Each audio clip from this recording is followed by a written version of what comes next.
ஸ்டாலின் ஐயா அவரு இன்னும் கொஞ்ச நாள் அவங்க அப்பா பேரே படிச்சுதான் சொல்ல போறாரு. உங்க அப்பா தலைவர் கலைஞர் அவர்கள்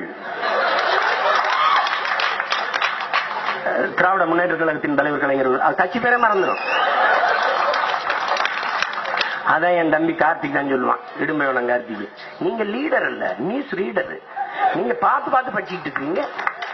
மக்களின் பிரச்சனை மனதில் இல்லாத போது மக்களின் மனதில் நீங்க எப்படி இருப்பீங்க? இன்பம் தரக்கூடிய இந்த திராவிட முன்னேற்ற கழகம் என்றைக்கும் முன்னேற்ற கழகம் என்றைக்கூடிய இந்த திராவிட முன்னேற்ற கழகம் தரக்கூடிய இந்த திராவிட முன்னேற்ற கழகம் இந்த திராவிட முன்னேற்ற கழகம் உங்களுக்காக இருக்கும் இருக்கும் இருக்கும் என்பதை நான் அழுத்தம் திருத்தமாக குறிப்பிட விரும்புகிறேன்.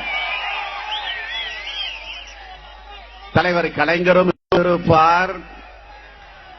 அவருடைய பிள்ளையான நான் உங்களின் ஒருவனாக என்றைக்கும் இருப்பேன். என் தம்பி கார்த்திக் தான் சொல்லுவான், இடும்பையோனம் கார்த்திக். நீங்க லீடர் அல்ல, நியூஸ் ரீடர். நீங்க பார்த்து பார்த்து படிச்சுட்டு இருக்கீங்க. மக்களின் பிரச்சனை மனதில் இல்லாத போது மக்களின் மனதில் நீங்க எப்படி இருப்பீங்க? என்ன இருக்குது உங்களுக்கு? உன் நாட்டு மக்களுக்கு என்ன பிரச்சனைன்னு தெரியலையே. இறங்கி போய்